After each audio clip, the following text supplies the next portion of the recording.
चूंची तो बड़ा बड़ा करे आस्था को चूंची बड़ा बड़ा उनको छोटे बाबा बहुत पिटाई बा। छोटे बाबा हमारे मंच के हास्य कलाकार हैं। इनको एक बार भैया नमस्ते बोल दो। भैया प्रणाम। नो एक्सेप्ट फ्रॉम ना जाए सब मात हमारे जैसे मान लो कि अगर हम आप लोगों ने पवन सिंह को गायक बना दिया, नायक भी बना दिया, तो मान लो कि हमारे अपोजिट जो काम करी वो हमारे हीरोइन हो। सही बात। और जितना देर के लिए काम है उतने देर के लिए मैं ही हूँ, दूसरा कोई आ नहीं सकता, आने नहीं दूंगा। हीरोइन को पीतो जी जे बाजी दीजिए ठीक ना। तो ऋतु जी, आस्था जी, ये हमारे साले साहब हुए फिल्मी दुनिया के, तो आप भी इनको भैया प्रणाम बोल दीजिए। भैया प्रणाम। भैया नो प्रणाम। नो नो नो बांसुर का भैया भैया तार लगे मुंगेरी जी खंडोल से पातर कमर चाकर भइल सीना बहो,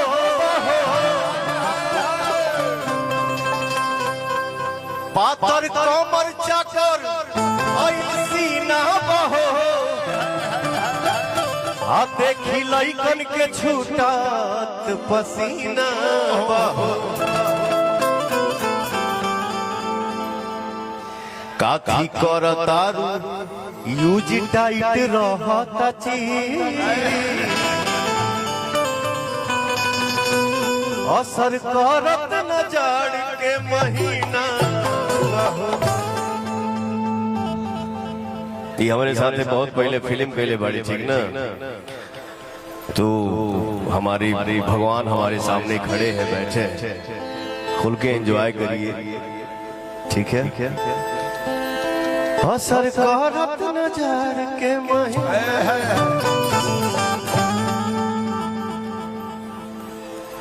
एक ठो गाना कहीं भी किसी भी इंसान को सीढ़ी बाई सीढ़ी आगे बढ़ना चाहिए।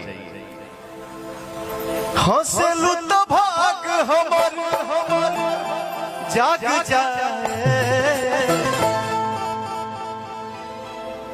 कौन स्केल है रे? आगे बढ़ा।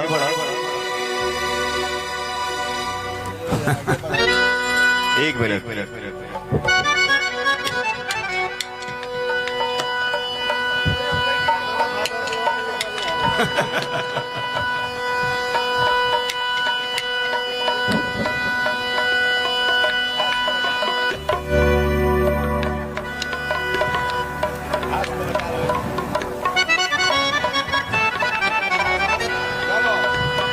नहीं स्केल बढ़ावत है। हेलो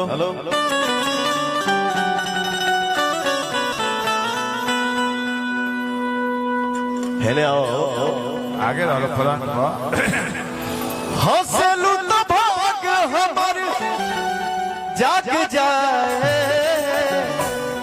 हंसलू तो भाग हमर जाग जाए। जा हमरो हमरो तोहरे के लाग जाए। जा हमरो तोहरे के लाग जाए।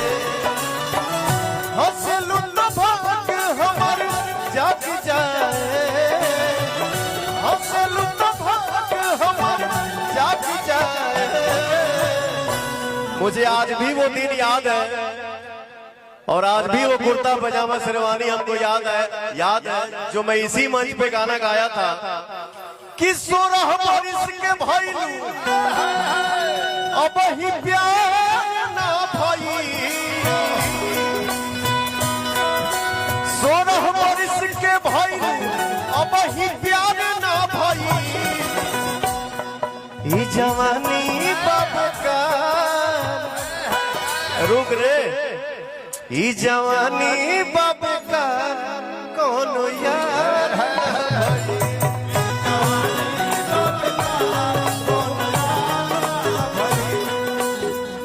आओ आज आस्था मेरे साथ मंच पे पहली बार मिली है, जागरण में करो भैया हो जा हमरो उमर। यही डांस किया था उस टाइम भी। तोहरे के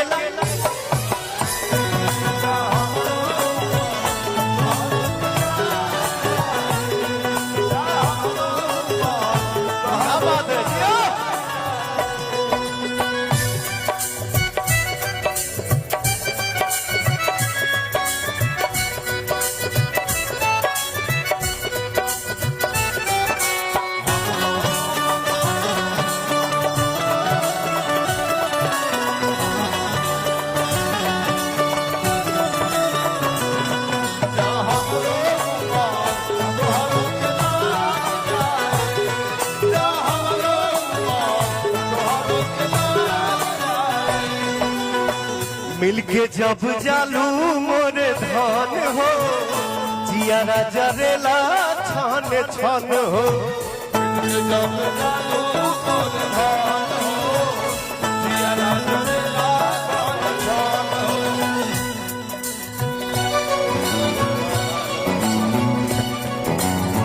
मिलके जब जालू मोरे धान हो जियारा जरेला छान छान हो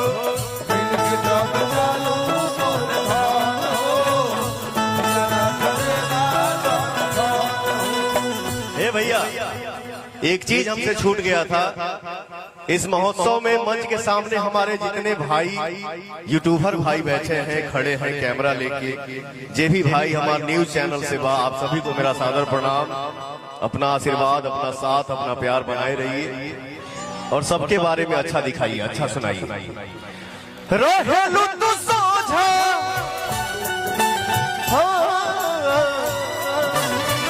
रहेलु तू सोझा दुख भाग जाए आइए हीना जी आइए आवे एक जीती जी के साथ रह दिए नहीं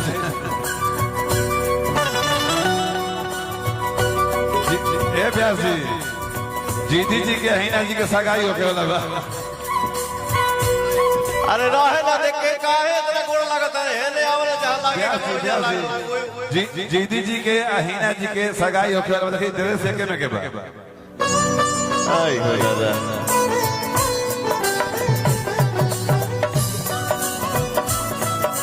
पुरान चाउर के पद पड़े लाओ भैया बहुत पहले से यूपी बिहार में मंच को हिला के रख देती है जिसका नाम है हीना सही बात है जय हो हीनो खा लिए बजे जीदियो भैया खा लिए बड़े रहेलु तू सोझा दुख भाग जाए रहेलु तू सोझा दुख भाग जाए जा हमरो तोहरे के ला जा हमरो तोहरे के ला आरा के उठ लाली लगवलू अब बलिया के बाली नवा ताके नथुनी